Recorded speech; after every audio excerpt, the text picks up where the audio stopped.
ಅಖಿಲಾಂಡ ಕೋಟಿ ಬ್ರಹ್ಮಾಂಡ ನಾಯಕ ರಾಜಾದಿರಾಜ ಯೋಗಿರಾಜ ಪರಬ್ರಹ್ಮ ಶ್ರೀ ಸಚ್ಚಿದಾನಂದ ಸದ್ಗುರು ಸಾಯಿನಾಥ್ ಮಹಾರಾಜ್ ಕಿ ಜೈ. ಗುರುವಿನ ಪಾದಾರವಿಂದಗಳಿಗೆ ವಂದಿಸುತ್ತಾ, ನಮಸ್ತೆ ಸ್ನೇಹಿತರೆ, ಹೇಗಿದ್ದೀರಾ? ಚೆನ್ನಾಗಿದ್ದೀರಾ? ಬಾಬಾರವರನ್ನು ತುಂಬ ನಂಬಿದ್ದೀನಿ, ಬಾಬಾರವರನ್ನು ಪೂಜೆ ಮಾಡ್ತಾ ಇದ್ದೀನಿ. ಆದರೂ ಕೂಡ ನಮ್ಮ ಮನೆಯಲ್ಲಿ ವ್ಯತಿರಿಕ್ತ ಪರಿಸ್ಥಿತಿಗಳು ಹೆಚ್ಚಾಗ್ತಾ ಇದ್ದಾವೆ, ಅಂದರೆ ಕಷ್ಟಗಳು ಹೆಚ್ಚಾಗ್ತಾ ಇದ್ದಾವೆ, ಹಾಗೆ ಅನವಶ್ಯಕವಾಗಿ ಜಗಳ ಆಗ್ತಾ ಇದ್ದಾವೆ ಅನ್ನೋ ರೀತಿಲಿ ನಿಮಗೆ ಭಾಸವಾಗ್ತಾ ಇದೆ ಸಮಯದಲ್ಲಿ ಕೆಲವರಿಗೆ ಮಾತ್ರ. ಆದರೆ ಅದು ಯಾಕೆ ಆಗ್ತಾ ಇದೆ ಅಂದರೆ ಅದು ಕೂಡ ಒಳ್ಳೆಯದಕ್ಕೆ ಆಗ್ತದೆ. ಯಾಕಂದರೆ ಕಷ್ಟಗಳಿಗೆ ದುಃಖಗಳಿಗೆ ಒಂದು ನೆಲೆ ಸಿಕ್ಕಿರುತ್ತೆ, ಒಂದು ನಕಾರಾತ್ಮಕ ನೆಲೆ ಅನ್ನೋದು ಅಲ್ವಾ. ಅದು ನಿಮ್ಮ ನಿರಾಸೆಗೆ ಅನುಗುಣವಾಗಿರ್ಬೋದು, ಇಲ್ಲ ಇಷ್ಟೇ ಬಿಡು ನನ್ನ ಹಣೆ ಬರಹ ಬರೆದದ್ದೇ ಆಗೋದು, ಅದು ಬಿಟ್ಟು ಬೇರೆ ಏನೂ ಆಗೋದಿಲ್ಲ ಅಂತ ಹೇಳಿ ನೀವೇ ನಿಮ್ಮ ಒಂದು ಆತ್ಮವಿಶ್ವಾಸವನ್ನು ಕುಗ್ಗಿಸ್ಕೊಂಡು ನಿಮ್ಮ ದುರ್ಬಲತೆಯ ಸೋಲನ್ನು ಒಪ್ಕೊಂಡಿರೋ ವಿಚಾರಕ್ಕಾಗಿರ್ಬೋದು. ಆ ಕಷ್ಟಗಳು, ಆ ದುಃಖಗಳು, ಆ ಸಮಸ್ಯೆಗಳು ನಿಮ್ಮ ಮನೆಯಲ್ಲಿ ವಾಸವಾಗಿದ್ವು. ಅವು ಇಷ್ಟು ದಿನ ಸುರಕ್ಷಿತವಾಗಿದ್ವು. ಈಗ ಗುರುವಿನ ಆರಾಧನೆಯನ್ನು ಮಾಡಲಿಕ್ಕೆ ಶುರು ಮಾಡಿದ್ದೀರಾ. ಬಾಬಾರವರು ನಿಮ್ಮ ಮನೆಯನ್ನು ಬಂದು ಪ್ರವೇಶ ಮಾಡಿದ್ದಾರೆ, ನಿಮ್ಮ ಮನವನ್ನು ಪ್ರವೇಶ ಮಾಡಿದ್ದಾರೆ. ಈಗ ನೀವು ಅವರನ್ನು ಆರಾಧನೆ ಮಾಡ್ತಾ ಇದ್ದೀರಾ, ಅಂದರೆ ಎಡೆಬಿಡದೆ ಅವರ ನಾಮವನ್ನು ಜಪಿಸ್ತಾ ಇದ್ದಾರೆ. ಎಷ್ಟೇ ಕಷ್ಟ ಇರಲಿ, ಎಷ್ಟೇ ದುಃಖ ಇರಲಿ, ಏನೇ ಸಮಸ್ಯೆಗಳು ಎದುರಾಗಲಿ, ಬಾಬಾ ನಾನು ನಿಮ್ಮ ಪಾದಗಳಲ್ಲಿ ಶರಣಾಗಿದ್ದೀನಿ, ನೀವಿಟ್ಟ ಜೀವನ ನನ್ನದಾಗಲಿ ಅನ್ನೋ ರೀತಿಯಲ್ಲಿ ಶರಣಾಗತಿಯನ್ನು ಹೊಂದಿದ್ದೀರಾ. ಈ ಸಮಯದಲ್ಲಿ ಗುರುವಿದ್ದ ಜಾಗದಲ್ಲಿ, ಬೆಳಕಿದ್ದ ಜಾಗದಲ್ಲಿ ಕತ್ತಲೆ ಇರಲಿಕ್ಕೆ ಸಾಧ್ಯನಾ? ಹಾಗಾಗಿ ನಿಮ್ಮ ಕಷ್ಟಗಳಿಗೆ, ದುಃಖಗಳಿಗೆ, ಸಮಸ್ಯೆಗಳಿಗೆ ಒಂದು ರೀತಿಯ ಭಯ ಉಂಟಾಗಿದೆ. ಆ ನಕಾರಾತ್ಮಕತೆಗೆ ಒಂದು ನೆಲೆಯಾಗಿತ್ತು ನಿಮ್ಮ ಮನೆ, ನಿಮ್ಮ ಮನಸ್ಸು.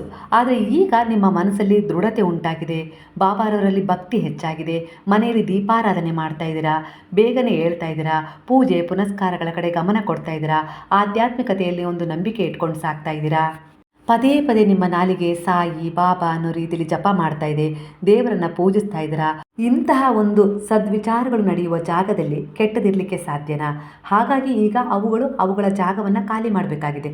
ಇಂಥ ಸಂದರ್ಭದಲ್ಲಿ ಅವು ಒಂದು ಪರೀಕ್ಷೆಯನ್ನು ಒಡ್ತಾ ಇದ್ದಾವೆ ನಿಮಗೆ. ಹೇಗಂದರೆ, ನಾವು ಕಷ್ಟಗಳನ್ನು ಜಾಸ್ತಿ ಕೊಟ್ಬಿಟ್ರೆ, ಅನವಶ್ಯಕ ಸಮಸ್ಯೆಗಳನ್ನ ಹೆಚ್ಚಾಗಿ ಮಾಡಿದರೆ, ಈಗ ಈ ಗುರುವನ್ನು ಏನು ಆರಾಧನೆ ಮಾಡ್ತಾ ಇದ್ದಾರಲ್ಲ, ಆ ಗುರುವನ್ನು ಆರಾಧನೆ ಮಾಡಲಿಕ್ಕೆ ಶುರು ಮಾಡಿದ ಮೇಲೆ ನಮ್ಮ ಮನೆಯಲ್ಲಿ ಕಷ್ಟಗಳ ಸಂಖ್ಯೆ ಹೆಚ್ಚಾಯಿತು, ಇದ್ದಕ್ಕಿದ್ದ ಹಾಗೆ ಜಗಳ ಆಗ್ತಾ ಇದೆ, ಈ ರೀತಿಯೆಲ್ಲ ಇವರಿಗೆ ಅನಿಸಿ ಇವರು ಆ ಗುರುಗಳನ್ನೇ ತ್ಯಾಗ ಮಾಡಿಬಿಡಲಿ, ಅಂದರೆ ಮತ್ತೊಮ್ಮೆ ನಂಬಿಕೆಯನ್ನು ಕಳ್ಕೊಂಡು ಬಿಡಲಿ ಅನ್ನೋ ರೀತಿಲಿ ಈ ಸಮಯದಲ್ಲಿ ನೀವು ಬಾಬಾರವರನ್ನು ಪೂಜಿಸೋದಕ್ಕೂ, ಇಲ್ಲ ಕಷ್ಟಗಳು ಜಾಸ್ತಿ ಆಗಿದ್ದಕ್ಕೂ ಯಾರೋ ಬಂದು ಹೇಳೋದಕ್ಕೂ ಒಂದೇ ಆಗಿರುತ್ತೆ. ಅಂದರೆ ನೀವು ಬಾಬಾರವರ ಮೂರ್ತಿನ ಪೂಜಿಸ್ತಾ ಇರೋದಕ್ಕೆ ಕಷ್ಟಗಳು ಹೆಚ್ಚಾಗಿರ್ಬೋದು ಅಂತೇಳಿ ಯಾರೋ ನಿಮಗೆ ಸಜೆಷನ್ ಕೊಡ್ತಾರೆ ಅಂದರೆ ಅಲ್ಲಿ ಮತ್ತೆ ಅವರು ಅವರ ಒಂದು ನಕಾರಾತ್ಮಕತೆಯ ಮೂಲಕ ನಿಮ್ಮನ್ನು ದಾರಿ ತಪ್ಪಿಸ್ತಾ ಇದ್ದಾರೆ ಅಂತೇಳಿ.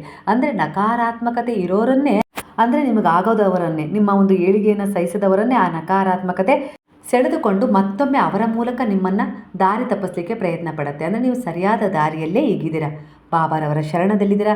ಅಂದರೆ ಗುರುವು ನಿಮ್ಮ ಕುಲದೇವರ ಆರಾಧನೆಯನ್ನು ಹೇಗೆ ಮಾಡಬೇಕು, ಯಾವ ಸಮಯದಲ್ಲಿ ಕುಲದೇವರ ದರ್ಶನವನ್ನು ಮಾಡಬೇಕು, ಅಂದರೆ ಮನೆಯಲ್ಲಿ ನೀವು ಒಂದು ಗುರುವಿಲ್ಲದ ನೆಲೆಯನ್ನು ಹೇಗೆ ಕಂಡುಕೊಳ್ಳೋಕ್ಕೆ ಸಾಧ್ಯ ಹೇಳಿ.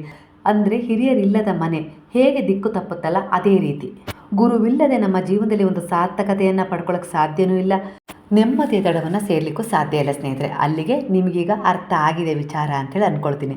ಅದಕ್ಕೋಸ್ಕರನೇ ನಿಮ್ಮ ಮನೆಯಲ್ಲಿ ಗುರುವನ್ನು ಪೂಜೆ ಮಾಡಲಿಕ್ಕೆ ಶುರು ಮಾಡಿದ ಮೇಲೆ ಅವರು ನಿಮ್ಮ ಮೂಲಕ ಒಳ್ಳೊಳ್ಳೆಯ ಕೆಲಸಗಳನ್ನು ಮಾಡಿಸ್ತಾ ಇದ್ದಾರೆ, ನಿಮ್ಮ ಮನಸ್ಸಲ್ಲಿ ಒಳ್ಳೆಯ ಉದ್ದೇಶಗಳನ್ನು, ಯೋಜನೆಗಳನ್ನು ಮೂಡಿಸ್ತಾ ಇದ್ದಾರೆ, ಹಾಗೆ ನಿಮ್ಮ ದಾರಿಯನ್ನು ಸರಿಪಡಿಸ್ತಾ ಇದ್ದಾರೆ, ಹಾಗೆ ನಿಮ್ಮ ಮನೆಯಲ್ಲಿರುವ ಒಂದು ನಕಾರಾತ್ಮಕತೆಯನ್ನು ದೂರ ಮಾಡ್ಕೊಳ್ಳೋಕ್ಕೆ ಅನೇಕ ರೀತಿಯ ಮಾರ್ಗದರ್ಶನವನ್ನು ನೀಡ್ತಾ ಇದ್ದಾರೆ. ಹೀಗೆ ಒಟ್ಟಾರೆಯಾಗಿ ಆ ದೇವರು, ಆ ಭಗವಂತನ ಶಕ್ತಿ ನೆಲೆಯಾಗಲಿಕ್ಕೆ ನಿಮ್ಮ ಮನಸ್ಸನ್ನು ಅವರು ಸಿದ್ಧಗೊಳಿಸ್ತಾ ಇದ್ದಾರೆ. ಇಂತಹ ಸಂದರ್ಭದಲ್ಲಿ ಒಂದು ಕಷ್ಟ, ದುಃಖ, ಸಮಸ್ಯೆ, ಕರ್ಮಗಳ ಮೂಲಕವೇ ಆಗಿರ್ಬೋದು, ಇಲ್ಲ ಇನ್ಯಾವುದೇ ರೀತಿ ನೀವು ತಪ್ಪು ನಿರ್ಧಾರಗಳನ್ನು ತಗೊಂಡದ್ದಕ್ಕಾಗಿ ಆಗಿರ್ಬೋದು, ಆ ನಕಾರಾತ್ಮಕತೆ ಅನ್ನೋದು ನಿಮ್ಮ ಮನದಲ್ಲಿ ನೆಲೆಯಾಗಿತ್ತು. ಅಂದರೆ ಈ ಜಗತ್ತಲ್ಲಿ ಒಳ್ಳೆಯದು ಇದೆ, ಕೆಟ್ಟದ್ದು ಇದೆ ಅನ್ನೋ ಹಾಗೆ ನಕಾರಾತ್ಮಕತೆಯೂ ಇದೆ, ಸಕಾರಾತ್ಮಕತೆಯೂ ಇದೆ. ನಾವು ಯಾವುದಕ್ಕೆ ಹೆಚ್ಚು ಪ್ರೋತ್ಸಾಹ ಕೊಡ್ತೇವೋ ಅದು ನಮ್ಮಲ್ಲಿ ನೆಲೆಯಾಗುತ್ತೆ, ಅಂದರೆ ನಂಬ್ತೀವೋ ಅದೇ ನಮ್ಮಲ್ಲಿ ವಾಸವಾಗುತ್ತೆ. ಅದೇ ರೀತಿ ಇಷ್ಟು ದಿನ ಆ ರೀತಿಯ ಒಂದು ವಿಚಾರಗಳು ನಿಮ್ಮ ಮೂಲಕ ಆಗಿರ್ಬೋದು, ಇಲ್ಲ ನಿಮ್ಮ ಮನೆಯಲ್ಲಿರೋ ಬೇರೆಯವರ ನಕಾರಾತ್ಮಕತೆಯ ಭಾವ ಆಗಿರ್ಬೋದು, ಇಲ್ಲ ಆ ಮನೆಯಲ್ಲೇ ಮೊದಲಿದ್ದ ಭಾವ ಆಗಿರ್ಬೋದು, ಇವೆಲ್ಲವೂ ಸುತ್ತುವರೆದು ಈ ಸಮಯದಲ್ಲಿ ನಿಮಗೆ ಕಷ್ಟ ಕಾರ್ಪಣ್ಯಗಳನ್ನು ಕೊಡ್ತಾ ಇದ್ವು. ಆದರೆ ಈಗ ಬಾಬಾ ನಿಮ್ಮ ಮನೆಯಲ್ಲಿ ಬಂದ ಮೇಲೆ, ನಿಮ್ಮ ಮನದಲ್ಲಿ ನೆಲೆಯಾದ ಮೇಲೆ ಅವರ ನಾಮ ನಾಮಸ್ಮರಣೆ, ಹಾಗೆ ಒಂದು ಜಪ ಮಾಡ್ತಾ ಇದ್ದೀರಾ, ಒಂದು ಧ್ಯಾನ ಮಾಡ್ತಾ ಇದ್ದೀರಾ, ಸಾಯಿ ಗಾಯತ್ರಿ ಮಂತ್ರವನ್ನು ಓದ್ತಾ ಇದ್ದೀರಾ, ಹಾಗೆ ಜಪಿಸ್ತಾ ಇದ್ದೀರಾ, ಬರಿತಾ ಇದ್ದೀರಾ, ಸಾಯಿ ಸಚ್ಚರಿತ್ರೆಯ ಪಾರಾಯಣವನ್ನು ಓದ್ತಾ ಇದ್ದೀರಾ, ಹಾಗೆ ಗುರುವಿನ ಮೂಲಕ ಅನೇಕ ರೀತಿಯ ಸತ್ಸಂಗದ ಸಭೆಗಳಿಗೆ ನೀವು ಹೋಗ್ತಾ ಇದ್ದೀರಾ. ಅಂದರೆ ಅಂಥಂಥ ಜನರ ಸಂಪರ್ಕ ನಿಮಗೆ ಆಗ್ತಾ ಇದೆ, ಅಂದರೆ ಒಳ್ಳೆಯ ಜನರ ಸಂಪರ್ಕ ಆಗ್ತಾ ಇದೆ. ಆಗಾಗ ಮಂದಿರಗಳಿಗೆ ಹೋಗ್ತಾ ಇದ್ದೀರಾ, ಒಳ್ಳೆಯದೇ ಕಿವಿಗೆ ಸೇರ್ತಾ ಇದೆ. ಇದರಿಂದ ಏನಾಗ್ತಾ ಇದೆ, ನಿಮ್ಮ ಮನದಲ್ಲಿರುವ ಮನೆಯಲ್ಲಿ ಮೂಲೆಯಲ್ಲಿರುವ ಒಂದು ನಕಾರಾತ್ಮಕತೆಗೆ ಕಿರಿಕಿರಿ ಆಗ್ತಾ ಇದೆ. ಹಾಗಾಗಿ ಈ ಜಗಳ ಸಮಸ್ಯೆಗಳು ಗುರುವನ್ನು ಆರಾಧನೆ ಮಾಡಲಿಕ್ಕೆ ಶುರು ಮಾಡಿದ ಮೇಲೆ, ಅವರ ಮೂರ್ತಿಯನ್ನು ತಂದಿಟ್ಟು ಪೂಜೆ ಮಾಡಲಿಕ್ಕೆ ಶುರು ಮಾಡಿದ ಮೇಲೆ, ಅವರಿಗೆ ಸಂಬಂಧಪಟ್ಟ ಮಂತ್ರಗಳನ್ನಾಗಿರ್ಬೋದು, ಜಪಗಳನ್ನಾಗಿರ್ಬೋದು, ಹಾಗೆ ಆರಾಧನೆಗಳನ್ನಾಗಿರ್ಬೋದು ಮಾಡಲಿಕ್ಕೆ ಶುರು ಮಾಡಿದ ಮೇಲೆ, ಅವರಿಗೆ ಸಂಬಂಧಪಟ್ಟ ವಸ್ತುಗಳನ್ನು ತಂದಿಟ್ಟ ತಕ್ಷಣವೇ ಈ ನಕಾರಾತ್ಮಕತೆಗೆ ಒಂದು ರೀತಿಯ ಇರುಸು ಮುರುಸಾಗುತ್ತೆ. ನಾನಿನ್ನ ಹೊರಗೆ ಹೋಗಲೇಬೇಕಲ್ಲ, ಇಲ್ಲಿ ಗುರು ಬಂದಿದ್ದಾರೆ, ಬೆಳಕು ಬಂದಿದೆ ಅಂದರೆ ನಾನಿನ್ನ ಬೇರೆ ಕಡೆ ನೆಲೆ ಹುಡ್ಕೊಳ್ಬೇಕಂತ ಹೇಳಿ ಅವು ಪ್ರಯತ್ನಿಸ್ತವೆ. ಆದರೂ ಕೂಡ ಹೆಚ್ಚಿನ ಮಟ್ಟದಲ್ಲಿ ನಿಮಗೆ ಕಿರಿಕಿರಿ ಉಂಟು ಮಾಡಿದರೆ ನೀವು ಮನಸ್ಸು ಬದಲಾಯಿಸ್ಬೋದೇನೋ ಅನ್ನೋ ರೀತಿಯಲ್ಲಿ ನಿಮ್ಮನ್ನು ಅದಿರಿಸುವ ಪ್ರಯತ್ನವನ್ನು ಮಾಡ್ತವೆ. ಈ ಸಮಯದಲ್ಲೇ ನೀವು ದೃಢವಾಗಿರಬೇಕು. ಗುರುವನ್ನು, ಬಾಬಾರವರನ್ನ ಆರಾಧನೆ ಮಾಡಲಿಕ್ಕೆ ಶುರು ಮಾಡಿದ ಮೇಲೆ ನಿಮ್ಮ ಮನೆಯಲ್ಲಿ ಜಗಳ ಯಾಕೆ ಆಗ್ತಾ ಇದ್ದಾವೆ, ಸಮಸ್ಯೆಗಳು ಯಾಕೆ ಹೆಚ್ಚಾಗ್ತಾ ಇದ್ದಾವೆ ಅಂದರೆ, ದೀಪ ಆರಬೇಕಾದ್ರೆ ಜೋರಾಗಿ ಉರಿಯುತ್ತಲ್ಲ, ಅದೇ ರೀತಿ ನಿಮ್ಮ ಕಷ್ಟ ಕಾರ್ಪಣ್ಯಗಳು ಈಗ ಹೊರಗೆ ಹೋಗಲಿಕ್ಕೆ ಪ್ರಯತ್ನಿಸ್ತಾ ಇದ್ದಾವೆ. ಅಂದರೆ ಗುರುವಲ್ಲಿ ನೆಲೆಯಾಗಿದ್ದಾರಲ್ಲ, ಹಾಗಾಗಿ. ಆದರೆ ಅವುಗಳಿಗೀಗ ನಿಮ್ಮನ್ನು ಬಿಟ್ಟು ಹೋಗ್ಲಿಕ್ಕೆ ಇಷ್ಟ ಇಲ್ಲ, ಹಾಗಾಗಿ ವ್ಯತಿರಿಕ್ತ ಪರಿಣಾಮವನ್ನು ಉಂಟು ಮಾಡ್ತಾ ಇದ್ದಾವೆ. ಹಾಗಾಗಿ ಈ ಸಮಯದಲ್ಲಿ ನೀವು ಧೃತಿಗೆಡಬಾರ್ದು ಅನ್ನೋದನ್ನು ಅರ್ಥ ಮಾಡ್ಕೊಳ್ಳಿ. ಎರಡನೇದಾಗಿ, ತುಂಬ ಕಿರಿಕಿರಿ ಮಾಡ್ಕೊಳ್ಬೇಡ್ರಿ. ಬಾಬಾ ಇದ್ದಾರೆ ಅಂದರೆ ನಾನ್ ವೆಜ್ ತಿನ್ನಬಾರ್ದಾ, ಇಲ್ಲ ಡೇಟ್ ಆದಾಗ ಕೈ ಮುಗಿಬಾರ್ದಾ, ಜಪ ಮಾಡಬಾರ್ದಾ, ಇಲ್ಲ ಅವ್ರನ್ನ ನೋಡಬಾರ್ದಾ, ನಿಮ್ಮ ಮನಸ್ಸಲ್ಲಿ ಇನ್ಯಾವುದೇ ರೀತಿ ಗೊಂದಲಗಳು ಇದ್ದರೂ ದೂರ ಮಾಡಿ. ಯಾಕಂದರೆ ಭಗವಂತ ನಿಮ್ಮಲ್ಲಿ ಪ್ರಸನ್ನತೆಗೆ ಒಳಗಾಗೋದು ನಿಮ್ಮ ಭಕ್ತಿ, ನಿಷ್ಕಲ್ಮಶವಾದ ಭಾವಕ್ಕೆ, ನಿಮ್ಮ ಒಂದು ಒಳ್ಳೆಯ ಉದ್ದೇಶಕ್ಕೆ. ಅದನ್ನೇ ಗುರು ಬಯಸೋದು. ಅದನ್ನು ಕೊಡ್ಲಿಕ್ಕಂತಲೇ ಅವರು ನಿಮ್ಮ ಜೀವನವನ್ನು ಪ್ರವೇಶ ಮಾಡಿದ್ದಾರೆ. ಅರ್ಥ ಮಾಡ್ಕೊಳ್ಳಿ. ಯಾರೋ ಏನೇನೋ ಹೇಳ್ತಾರೆ ಅಂತೇಳಿ ನೀವು ಭಯಪಡೋದು ಬೇಡ. ಭಕ್ತಿ ಅಂದರೆ ಭಯ ಅಲ್ಲ, ಭಕ್ತಿ ಅಂದರೆ ಪ್ರೇಮ. ಹಾಗಾಗಿ ನಿಷ್ಕಲ್ಮಶ ಭಾವದಿಂದ ಆ ಗುರುವಿಗೆ ಶರಣಾಗಿದ್ದೀರಾ ಅಂದರೆ ನಾಮಸ್ಮರಣೆ ಮಾಡಿರಿ, ಒಳ್ಳೆಯ ಉದ್ದೇಶವನ್ನು ಇಟ್ಕೊಳ್ರಿ, ಒಳ್ಳೆಯ ಸನ್ಮಾರ್ಗದಲ್ಲಿ ನಡೀರಿ. ಸೇವೆ, ದಾನ, ಧರ್ಮ, ದಯೆ, ಕರುಣೆ ಈ ರೀತಿಯ ಮನೋಭಾವಗಳೊಂದಿಗೆ ನಿಮ್ಮ ಉದ್ದೇಶಗಳನ್ನು ಪೂರ್ಣಗೊಳಿಸ್ಕೊಳ್ತಾ ನೀವು ಜೀವನದಲ್ಲಿ ನಿರಂತರವಾಗಿ ಪ್ರಾಮಾಣಿಕ ಪ್ರಯತ್ನದೊಂದಿಗೆ ಮುಂದೆ ಸಾಗ್ತಾ ಹೋದರೆ ಆ ಗುರುವು ನಿಮ್ಮ ಜೊತೆಗೇ ನಿಂತು ನಿಮಗೇನು ಬೇಕು ಅದನ್ನು ಕೊಡ್ತಾರೆ. ನಿಮ್ಮಿಂದ ಏನು ಹಿಂದೆ ಸರಿಸಬೇಕು, ನಿಮಗೆ ಸರಿ ತಪ್ಪುಗಳ ಅರಿವನ್ನು ಮೂಡಿಸ್ತಾರೆ. ಹಾಗೆ ಜೀವನದಲ್ಲಿ ನೀವು ಉದ್ಧಾರದ ಹಾದಿಯನ್ನು ಕಂಡುಕೊಂಡು ನೆಮ್ಮದಿಯುತವಾದ ದಳವನ್ನು ಸೇರಿಸಲಿಕ್ಕೆ ಎಲ್ಲ ರೀತಿಯ ಪ್ರಯತ್ನವನ್ನು, ಸಿದ್ಧತೆಯನ್ನು ಅವರೇ ಸ್ವತಃ ಮಾಡಿಕೊಡ್ತಾರೆ ಸ್ನೇಹಿತರೆ.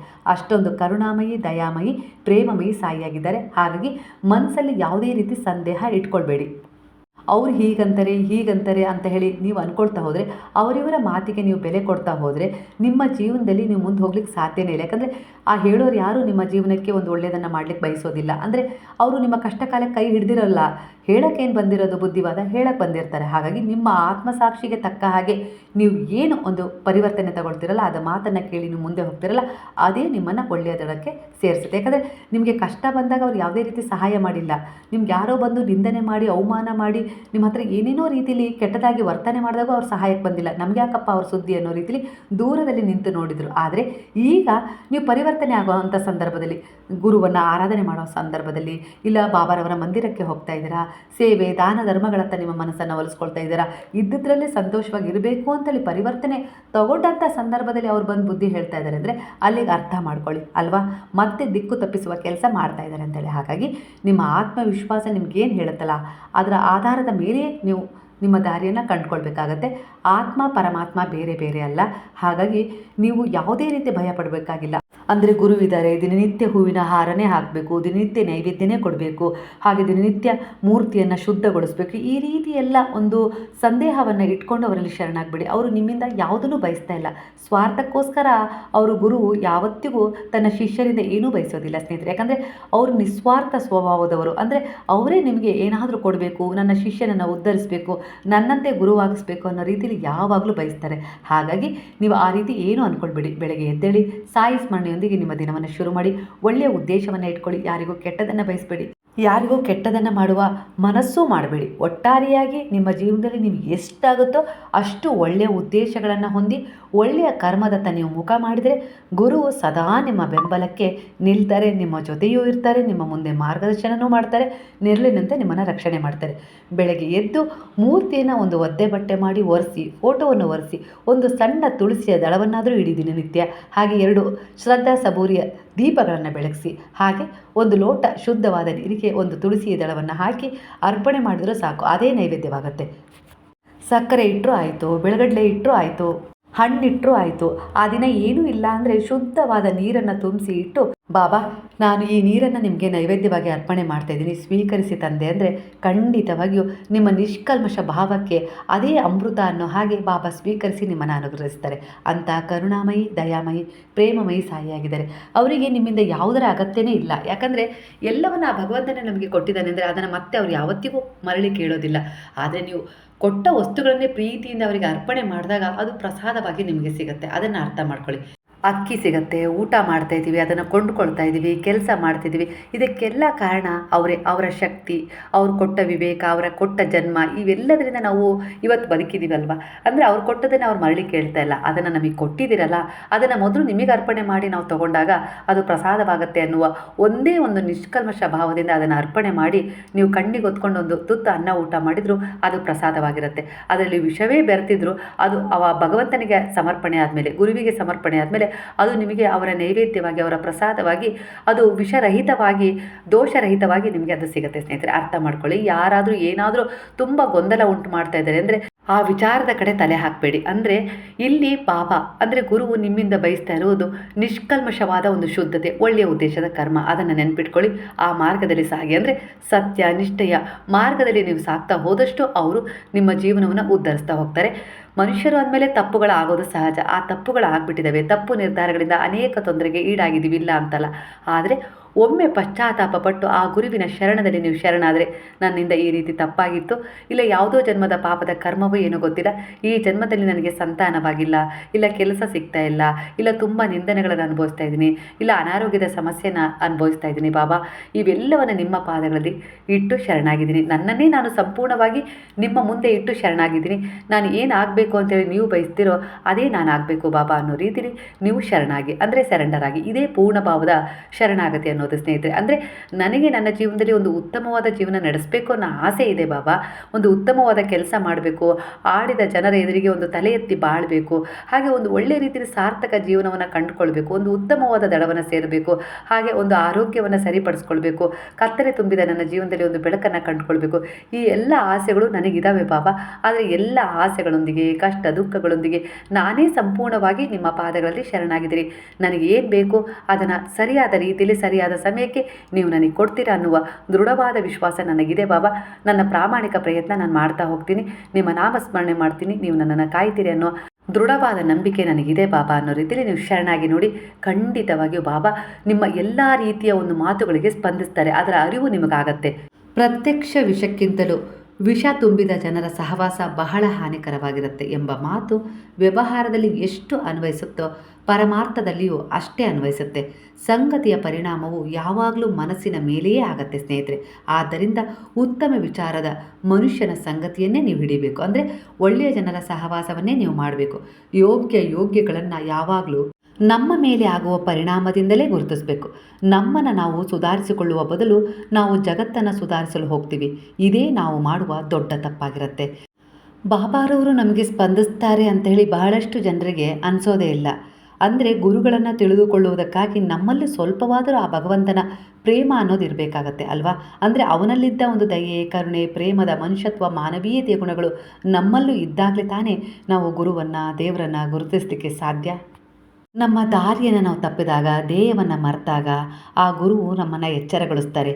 ನೀನು ಹೋಗ್ತಾ ಇರುವ ದಾರಿ ಸರಿಯಿಲ್ಲ, ತಪ್ಪಾಗಿದೆ. ಆಗ ನಾವು ಯಾವ ಕಡೆಗೆ ಬೆನ್ನು ಮಾಡಿದ್ದೆವೋ ಆ ಕಡೆಗೆ ಮುಖ ಮಾಡಿ ಹೊರಟದ್ದಾದರೆ ಯೋಗ್ಯ ಸ್ಥಳಕ್ಕೆ ಹೋಗಿ ಮುಡ್ತೀವಿ. ಇಂತಹ ಸಹಾಯವನ್ನು ಗುರು ಮಾಡ್ತಾರೆ. ಒಟ್ಟಾರೆಯಾಗಿ ಭಗವಂತನ ಅವತಾರವೇ ಗುರು. ಅಂದರೆ ಎಲ್ಲ ಸಮಯದಲ್ಲೂ ಭಗವಂತನು ನಮಗೆ ಸಹಾಯ ಮಾಡಲಿಕ್ಕೆ ಸಾಧ್ಯ ಇಲ್ಲ. ಹಾಗಾಗಿ ಇಲ್ಲಿ ಶ್ರೀಕೃಷ್ಣನ ಭಗವದ್ಗೀತೆಯಲ್ಲಿ ಅದನ್ನೇ ಹೇಳಿರೋದು, ಸಂತರ ಅವತಾರ ನಾನೇ ಆಗಿದ್ದೇನೆ ಅಂತೇಳಿ. ಹಾಗಾಗಿ ಗುರುವಿನ ಅವತಾರದಲ್ಲಿ ಅವರು ಆಗಾಗ ಅನೇಕ ಅವತಾರಗಳನ್ನು ತಾಳಿ ನಮ್ಮನ್ನು ಉದ್ಧಾರ ಮಾಡ್ತಾ ಇದ್ದಾರೆ ಸ್ನೇಹಿತರೆ. ಮಾರ್ಗದರ್ಶನವನ್ನು ನೀಡ್ತಾ ತಪ್ಪಾದ ದಾರಿಯಲ್ಲಿ ನಡೆಯುವಾಗ ಇದು ತಪ್ಪು ಅಂತ ಹೇಳಿ ತಿಳಿಸಿ ಅಲ್ಲಿಂದ ಹೊರಗೆ ತಂದು ಸರಿಯಾದ ದಾರಿಯನ್ನು ತೋರಿಸಿ ಒಟ್ಟಾರೆಯಾಗಿ ಆ ಭಗವಂತನ ಎದುರಿಗೆ ನಾವು ಸಕ್ಷಮರಾಗಿ ನಿಲ್ಲಬೇಕು.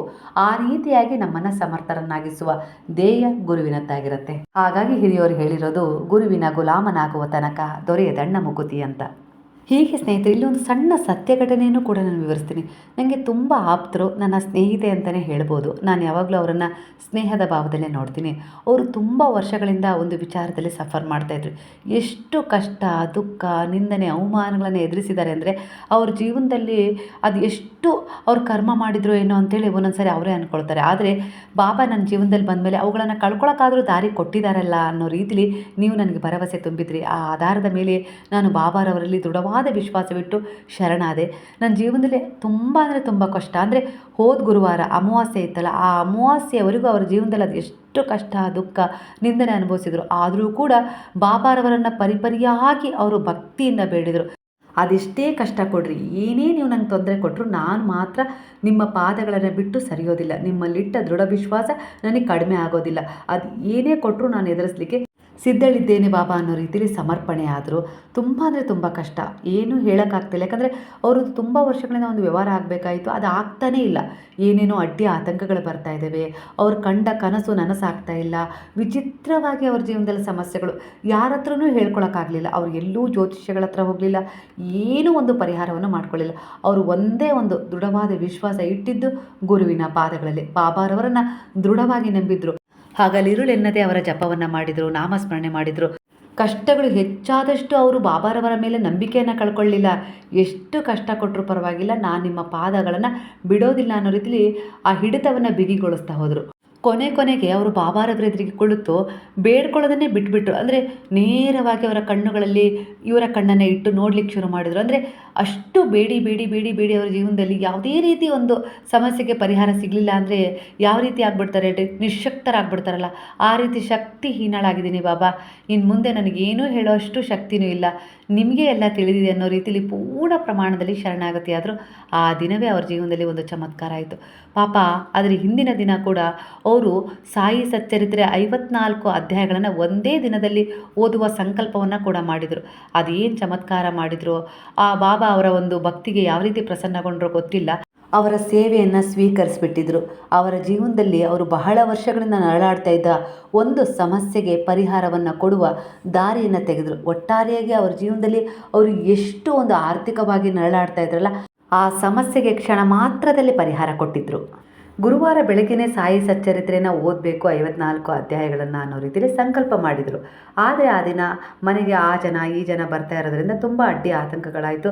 4 ಅಧ್ಯಾಯ ಅಷ್ಟೇ ಓದಿದರು. ಆದರೆ ಸಂಜೆ 6:00 ಬಾಬಾರವರ ಆರತಿಯನ್ನು ಮಾಡಿ ಅವರು ಓದಲಿಕ್ಕೆ ಕೂತ್ರೆ ಬೆಳಗಿನ ಜಾವ 4:15 ತನಕ ಓದಿ 4:00 ಬಾಬಾರವರಲ್ಲಿ ಒಂದು ಪ್ರಾರ್ಥನೆಯನ್ನು ಮಾಡಿಕೊಂಡು ಪೂಜೆ ಮುಗಿಸ್ಕೊಂಡು ಮಲಗಿದರು.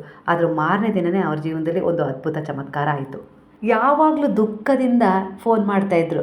ಹಾಗಾಗಿ ಇವತ್ತು ಅವರು ಸಂತೋಷದಿಂದ ನನಗೆ ಫೋನ್ ಮಾಡಿದರು. ಹೇಳಿದ ಮೊದಲನೇ ಒಂದು ವಿಚಾರ ಏನಪ್ಪ ಅಂದರೆ, ಯಾವಾಗಲೂ ನಾನು ಅಳ್ತಾ ನನ್ನ ಕಷ್ಟಗಳನ್ನು ಹೇಳ್ಕೊಳಕ್ಕೆ ನಿಮ್ಮ ಹತ್ರ ಫೋನ್ ಮಾಡ್ತಿದ್ದೆ. ಆ ಸಮಯದಲ್ಲಿ ನೀವು ನನಗೆ ಎಷ್ಟೋ ಸಾಂತ್ವನ ಭರವಸೆಗಳನ್ನು ತುಂಬಿದ್ರಿ. ಆದರೆ ಆ ಕೃತಜ್ಞತಾ ಭಾವದಿಂದ ಇವತ್ತು ನಾನು ನಿಮಗೆ ಧನ್ಯವಾದಗಳನ್ನು ತಿಳಿಸೋಕ್ಕೋಸ್ಕರನೇ, ಅಂದರೆ ಆ ಸಿಹಿ ಸುದ್ದಿ ನಿಮಗೆ ತಿಳಿಸ್ಬೇಕು ಮೊದಲು ಅನ್ನೋ ರೀತಿಲಿ ನಾನು ನಿಮಗೆ ಫೋನ್ ಮಾಡಿದ್ದೆ ಅಂತ ಹೇಳಿ ಒಂದು ಅರ್ಧ ಗಂಟೆ ಮಾತಾಡಿದರು. ನನಗೂ ತುಂಬ ಖುಷಿ ಆಯಿತು. ಒಟ್ಟಾರೆಯಾಗಿ ಅವ್ರ ಸಮಸ್ಯೆಯಿಂದ ಹೊರಗೆ ಬಂದ್ರಲ್ಲ, ಅದಕ್ಕಿಂತ ಖುಷಿ ಇನ್ನೇನು ಬೇಕು. ಅವ್ರು ಯಾವಾಗಲೇ ಫೋನ್ ಮಾಡಿದ್ರು ನನಗೆ ಹೊಟ್ಟೆಲೆಲ್ಲ ಒಂಥರ ಸಂಕಟ ಆಗ್ತಿತ್ತು. ಅಂದರೆ ಪಾಪ ಇನ್ನೇನು ಕಷ್ಟ ಬಂತಪ್ಪ ಇವರಿಗೆ, ಬಾಬಾ ಯಾಕಪ್ಪ ಹೀಗೆ ಮಾಡ್ತಾ ಇದೆಯಾ ಅಂತ ಹೇಳಿ ನಾನು ಕೂಡ ಪ್ರಾರ್ಥನೆ ಮಾಡ್ಕೊಳ್ತಿದ್ದೆ. ಯಾವಾಗಲೂ ಅವ್ರ ಜೊತೆ ನಾನು ಫೋನಲ್ಲಿ ಮಾತಾಡ್ತೀನಿ, ಇಲ್ಲ ಬೇರೆ ಯಾರೇ ನನಗೆ ಫೋನ್ ಮಾಡಿದ್ರು ಮಾತಾಡ್ತೀನಿ ಅಂದರೆ ನಮ್ಮ ಮನೇಲಿ ಬಾಬಾ ಇದ್ದೇ ಇದ್ದಾರೆ. ಅವ್ರ ಎದುರಿಗೆ ಕುಳಿತು ನಾನು ಮಾತಾಡೋದು. ನಾನು ಯಾರ ಹತ್ರ ಏನು ಮಾತಾಡ್ತೀನಿ ಅದನ್ನು ಅವ್ರು ಕೇಳಿಸ್ಕೊಳ್ತಾ ಇರ್ತಾರೆ. ನಾನು ಯಾವಾಗಲೂ ಎದೆ ಮೇಲೆ ಕೈ ಇಟ್ಕೊಂಡು ಬಾಬಾರ ಹತ್ರ ಅದನ್ನೇ ಹೇಳ್ತಾ ಇರ್ತೀನಿ, ಬಾಬಾ ಅವರು ನನ್ನ ಹತ್ರ ಹೇಳ್ತಾ ಇಲ್ಲ, ನೀವಿಲ್ಲೇ ಇದ್ದೀರಿ, ನಿಮಗೆ ಫೋನ್ ಮಾಡಿ ಹೇಳ್ತಾ ಇದ್ದಾರೆ, ನೀವೇ ಕೇಳಿಸ್ಕೊಂಡು ಅವ್ರ ಸಮಸ್ಯೆಗೆ ಪರಿಹಾರ ಕೊಡಿ ಬಾಬಾ ಅಂತಲೇ ನಾನು ಯಾವಾಗಲೂ ಪ್ರಾರ್ಥನೆ ಮಾಡೋದು ಸ್ನೇಹಿತರೆ. ಒಟ್ಟಾರೆಯಾಗಿ ಎಲ್ಲರೂ ಒಂದಲ್ಲ ಒಂದು ರೀತಿಯ ಸಮಸ್ಯೆಯಲ್ಲಿದ್ದೀವಿ, ದುಃಖದಲ್ಲಿದ್ದೀವಿ, ಏರಿಳಿತಗಳು ಇದ್ದೇ ಇರ್ತವೆ. ಕಷ್ಟ ದುಃಖ ಸಮಸ್ಯೆಗಳು ಇಲ್ಲ ಅಂದರೆ ಮನುಷ್ಯನನ್ನು ಹಿಡಿಲಿಕ್ಕೆ ಸಾಧ್ಯನೇ ಆಗೋದಿಲ್ಲ. ಮನುಷ್ಯನ ಚಂಚಲತೆಗೆ ಕಡಿವಾಣ ಹಾಕಲಿಕ್ಕೆ ಸಾಧ್ಯ ಆಗೋದಿಲ್ಲ. ಹೇಳಬೇಕಂದ್ರೆ ಕಷ್ಟ ದುಃಖ ಸಮಸ್ಯೆಗಳು ಇದ್ರೇ ಜೀವನದಲ್ಲಿ ನಾವು ಪರಿಪೂರ್ಣತೆಯನ್ನು ಕಂಡುಕೊಳ್ಳೋಕೆ ಸಾಧ್ಯ, ಸಾರ್ಥಕತೆಯ ಒಂದು ಒಳ್ಳೆಯ ಜೀವನವನ್ನು ಪಡ್ಕೊಳ್ಳೋಕೆ ಸಾಧ್ಯ. ಆದರೆ ಅವು ಅತಿಯಾದಾಗ ನಿರಾಶೆ ಆಗತ್ತೆ, ಇಲ್ಲ ಅಂತಲ್ಲ. ಅಂಥ ಸಮಯದಲ್ಲಿ ನಮ್ಮಿಂದ ನಿಭಾಯಿಸೋಕ್ಕಾಗಲ್ಲ ಅಂದರೆ ನಾವು ಗುರುವಿನ ಮೊರೆಯನ್ನೇ ಹೋಗಬೇಕು. ಗುರು ಕರುಣಾಮಯರಾಗಿದ್ದಾರೆ. ಆಗಿದ್ದಾರೆ, ಪ್ರೇಮಮಯಿಯಾಗಿದ್ದಾರೆ.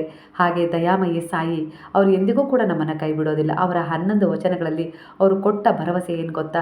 ನೀನು ಎಂಥದ್ದೇ ಪಾಪ ಮಾಡಿರು, ಎಂಥದ್ದೇ ತಪ್ಪುಗಳು ನಿನ್ನಿಂದ ಆದರೂ ಒಮ್ಮೆ ಪಶ್ಚಾತ್ತಾಪ ಪಟ್ಟು ನನ್ನ ಪಾದಗಳ ಮೇಲೆ ನೀನು ಶರಣಾಗಿದ್ದೆ ಆದರೆ ನೀನು ಎಂಥದ್ದೇ ಪಾಪ ಮಾಡಿರೋ ಅದರ ಭಾರವನ್ನು ನಾನು ಸಂಪೂರ್ಣವಾಗಿ ಭರಿಸ್ತೀನಿ ಅಂತೇಳಿ ಬಾಬಾರವರು ಮಾತು ಕೊಟ್ಟಿದ್ದಾರೆ. ಯಾರು ಈ ಮಾತು ಕೊಡ್ತಾರೆ ಹೇಳ್ರಿ? ನಮ್ಮ ಗಂಡನೇ ಆಗಿರ್ಬೋದು, ಇಲ್ಲ ಮಕ್ಕಳೇ ಆಗಿರ್ಬೋದು, ಅಪ್ಪ ಅಮ್ಮನೇ ಆಗಿರ್ಬೋದು, ಇನ್ಯಾವುದೇ ರೀತಿ ಸಂಬಂಧಗಳೇ ಆಗಿರ್ಬೋದು, ನಿನ್ನ ಪಾಪದ ಭಾರವನ್ನು ನಾನು ಹೊತ್ಕೊಳ್ತೀನಿ ಅಂತ ಹೇಳ್ತಾರಾ? ಇಲ್ಲ ತಾನೇ. ಆದರೆ ಗುರು ಮಾತ್ರ ಅದನ್ನು ಹೇಳಲಿಕ್ಕೆ ಸಾಧ್ಯ. ಆ ರೀತಿ ನನ್ನ ಬಾಬಾ ಹೇಳಿದ್ದಾರೆ ಅಂದರೆ ಅಲ್ಲಿಗೆ ಅರ್ಥ ಮಾಡ್ಕೊಳ್ಳಿ. ಅವರ ಶರಣದಲ್ಲಿ ನೀವು ಎಂಥದ್ದೇ ತಪ್ಪು ಮಾಡಿ ಹೋದ್ರೂ ಪಶ್ಚಾತ್ತಾಪ ಪಟ್ಟು ಆ ತಪ್ಪುಗಳನ್ನು ಅವರಿಗೆ ಒಪ್ಪಿಸಿ, ಬಾಬಾ ಇನ್ನೆಂದಿಗೂ ಆ ಥರ ತಪ್ಪನ್ನು ಮಾಡೋದಿಲ್ಲ, ನೀವು ನನ್ನ ಕೈ ಹಿಡಿದು ನಡೆಸಿ ಅಂತೇಳಿ ನೀವು ಪ್ರಾರ್ಥನೆ ಮಾಡಿದ್ದೆ ಆದರೆ ಬಾಬಾ ಖಂಡಿತ ನಿಮ್ಮ ಕೈ ಬಿಡೋದಿಲ್ಲ. ಆಗಾಗ ಭರವಸೆ ನೀಡುವ ಮೂಲಕ ನಿಮ್ಮನ್ನು ಸಂಪರ್ಕಿಸ್ತಾರೆ. ಕನಸುಗಳ ಮೂಲಕ ಆಗಿರ್ಬೋದು, ಇಲ್ಲ ನೀವು ಎಲ್ಲಿ ಅವರನ್ನು ನೋಡಲಿಕ್ಕೆ ಬಯಸ್ತೀರೋ ಆ ಸಮಯದಲ್ಲಿ ಅವ್ರು ಕಾಣಿಸ್ಕೊಳ್ತಾರೆ. ಒಟ್ಟಾರೆಯಾಗಿ ಅವ್ರು ಯಾವ ರೀತಿ ಸೂಚನೆಗಳನ್ನು ಕೊಡ್ತಾರೆ ಅಂದರೆ, ನಾನು ನಿನ್ನ ಜೊತೆಗೆ ಇದ್ದೀನಿ, ನೀನು ಎಲ್ಲಿರ್ತೀಯೋ ನಾನು ಅಲ್ಲಿರ್ತೀನಿ, ನೀನು ಎಲ್ಲಿ ಹೋಗ್ತೀಯೋ ನಾನು ಅಲ್ಲಿ ನಿನ್ನನ್ನು ಹಿಂಬಾಲಿಸ್ತೀನಿ, ನನ್ನ ದೃಷ್ಟಿ ಗಮನ ನಿನ್ನ ಮೇಲೆ ಸದಾ ಇದೆ, ನೀನು ಯಾವುದೇ ಕಾರಣಕ್ಕೆ ಹೆದರಬೇಡ, ಮುಂದೆ ಹೋಗು, ನಾನು ನಿನ್ನ ಜೊತೆಗಿದ್ದೀನಿ, ಕಷ್ಟಗಳನ್ನು ಕಳ್ಕೊಳ್ಳೋಕ್ಕೆ ನಿನಗೆ ದಾರಿ ಮಾಡಿಕೊಡ್ತೀನಿ, ಅವನ್ನ ಸಹಿಸ್ಕೊಳ್ಳೋ ಶಕ್ತಿ ಕೊಡ್ತೀನಿ. ಒಟ್ಟಾರೆಯಾಗಿ ಆ ಕರ್ಮದಿಂದ ನೀನು ಇದೇ ಜನ್ಮದಲ್ಲಿ ಮುಕ್ತಿಯನ್ನು ಪಡ್ಕೊಳ್ಬೇಕು. ಅದನ್ನು ಉಳಿಸ್ಕೊಂಡು ಮತ್ತೊಂದು ಜನ್ಮಕ್ಕೆ ನೀನು ಹೋಗಿ ಅಲ್ಲೂ ಕೂಡ ನರಳಾಡೋದು ಬೇಡ. ಇದೇ ಜನ್ಮದಲ್ಲಿ ನೀನು ಆ ಕಷ್ಟ, ಕಾರ್ಪಣ್ಯ, ದುಃಖ, ಸಮಸ್ಯೆ ಏನು ನಿನ್ನ ಒಂದು ಕೆಟ್ಟ ಕರ್ಮದಿಂದ ಇಲ್ಲ ಹೋದ ಜನ್ಮದ ತಪ್ಪುಗಳಿಂದ ಯಾವುದೇ ರೀತಿಯಲ್ಲಿ ಒಂದು ಆಗಿರುತ್ತಲ್ಲ ಅದೆಲ್ಲವನ್ನು ಕಳ್ಕೊಳ್ಳೋಕ್ಕೆ ನಾನು ಇದೇ ಜನ್ಮದಲ್ಲಿ ನಿನಗೆ ದಾರಿ ತೋರಿಸ್ತೀನಿ ಅಂತೇಳಿ ಆ ಗುರು ನಮ್ಮನ್ನು ಬೆಂಬಿಡದೆ ಕಾಪಾಡ್ತಾರೆ, ರಕ್ಷಿಸ್ತಾರೆ, ಮಾರ್ಗದರ್ಶಿಸ್ತಾರೆ. ಅಂಥ ಕರುಣಾಮಯಿ, ಅಂಥ ದಯಾಮಯಿ, ಅಂಥ ಪ್ರೇಮಮಯಿ ಸಾಯಿಯಾಗಿದ್ದಾರೆ ಸ್ನೇಹಿತರೆ. ಹಾಗಾಗಿ ಕಷ್ಟ ಕಾರ್ಪಣ್ಯಗಳಿಗೆ ಹೆದರಬಾರ್ದು, ಅವುಗಳನ್ನು ನಿರ್ವಹಿಸುವ ಶಕ್ತಿ ಕೊಡಿ ಬಾಬಾ. ಅವುಗಳನ್ನು ನಾವು ಯಾವ ರೀತಿ ಬಗೆಹರಿಸ್ಕೊಳ್ಬೇಕು ಅನ್ನುವ ಧೈರ್ಯ ಕೊಡಿ, ಆತ್ಮವಿಶ್ವಾಸ ಕೊಡಿ, ದಾರಿ ತೋರಿಸಿ ಅಂತೇಳಿ ನಾವು ಯಾವಾಗಲೂ ಪ್ರಾರ್ಥನೆ ಮಾಡಬೇಕು. ಯಾಕಂದರೆ ಕಷ್ಟ, ದುಃಖ, ಸಮಸ್ಯೆಗಳನ್ನು ನಾವು ಎದುರಿಸ್ದಾಗಲೇ ನಮಗೆ ಅನುಭವದ ಜೀವನದ ಪಾಠ ಸಿಗುತ್ತೆ. ನಾವು ಶಾಲೆಯಲ್ಲಿ ಕಲಿಯೋದು ಪುಸ್ತಕದಲ್ಲಿರುವ ಒಂದು ಪಾಠವನ್ನು ಕಲ್ತಿರ್ತೀವಿ, ಅದು ನಮಗೆ ಅನುಭವ ಕೊಡಲ್ಲ. ಈ ಜೀವನವೆಂಬ ಶಾಲೆ ಇದೆಯಲ್ಲ, ಅದು ನಮಗೆ ಅನುಭವಗಳ ಮೂಲಕ ಪಾಠ ಕಲಿಸುತ್ತೆ. ಇದು ಅಚ್ಚಳಿಯದೆ ನಮ್ಮ ಜೀವನದಲ್ಲಿ ನಮಗೆ ಉಳಿಯುತ್ತೆ. ಹಾಗೆ ನಾವು ಮುಂದೆ ಹೋಗಲಿಕ್ಕೆ, ನಮ್ಮ ಭವಿಷ್ಯವನ್ನು ರೂಪಿಸ್ಕೊಳ್ಳೋಕ್ಕೆ ನಮಗೆ ಮಾದರಿ ಶಿಕ್ಷಣವನ್ನು ಕೊಡುತ್ತೆ ಸ್ನೇಹಿತರೆ. ಅರ್ಥ ಮಾಡ್ಕೊಳ್ಬೇಕಷ್ಟೆ. ಕಷ್ಟ, ದುಃಖ, ಸಮಸ್ಯೆಗಳು ಏನೇ ಇರಲಿ ಬಾಬಾ, ಆದರೆ ನೀವು ನನ್ನ ಜೊತೆಗೆ ಇರಬೇಕು ಅನ್ನುವ ಒಂದು ಪ್ರಾರ್ಥನೆ, ಆ ವಿಶ್ವಾಸದ ಮೇಲೆಯೇ ನೀವು ಮುಂದೆ ಹೋದರೆ ಖಂಡಿತವಾಗಿಯೂ ನಾವು ಆ ಕರ್ಮಗಳನ್ನು ಕಳ್ಕೊಳ್ಳೇಬೇಕು. ಯಾಕಂದರೆ ಅದು ನಾವೇ ಬಿತ್ತಿದ ಬೀಜದ ಫಲವಾಗಿರುತ್ತೆ. ಅದನ್ನು ನಾವೇ ಊಟ ಮಾಡಬೇಕಲ್ವಾ? ಅದು ಹಿಂದಿನ ಜನ್ಮದಲ್ಲಿ ಬಿತ್ತಿ ಬಂದಿರ್ತೀವೋ, ಈ ಜನ್ಮದಲ್ಲಿ ಕೆಲವೊಂದು ಸಾರಿ ನಮಗೆ ತಿಳಿಯದೇನೋ ತಪ್ಪುಗಳು ಮಾಡಿರ್ತೀವಲ್ವ. ಮನುಷ್ಯನ ಸಹಜ ಗುಣ ಅಲ್ವಾ ದುಡ್ಕೋದು. ಈ ರೀತಿಯಾಗಿ ನಮ್ಮಿಂದ ಕೆಲವೊಂದು ಸಾರಿ ತಪ್ಪುಗಳಾಗಿರ್ತಾವಲ್ವ. ಅವೆಲ್ಲವನ್ನ ಗುರುವಿನ ಶರಣದಲ್ಲಿಟ್ಟು ನಾವು ಕೂಡ ಶರಣಾಗಿ ಪೂರ್ಣ ಪ್ರಮಾಣದಲ್ಲಿ ಸರೆಂಡರ್ ಆಗಿ ನಮ್ಮನ್ನೇ ನಾವು ಅವರಿಗೆ ಅರ್ಪಣೆ ಮಾಡಿಕೊಂಡಾಗ ನಮ್ಮ ಜೀವನ ಒಂದು ಪ್ರಸಾದದ ರೂಪದಲ್ಲಿ, ಅವರ ಒಂದು ಅನುಗ್ರಹ, ಆಶೀರ್ವಾದ, ಕೃಪೆಯ ರೂಪದಲ್ಲಿ ಮತ್ತೊಂದು ಹೊಸ ಪ್ರಾರಂಭವನ್ನು ಮಾಡುತ್ತೆ ಸ್ನೇಹಿತರೆ. ಹಾಗಾಗಿ ಬಾಬಾರವರನ್ನು, ಮೂರ್ತಿಯನ್ನು, ಫೋಟೋವನ್ನು, ಹಾಗೆ ಯಾರೋ ಕೊಟ್ಟರು ಅಂತ ಪ್ರಸಾದವನ್ನು ತಂದು ಮನೆಯಲ್ಲಿಟ್ಟೆ.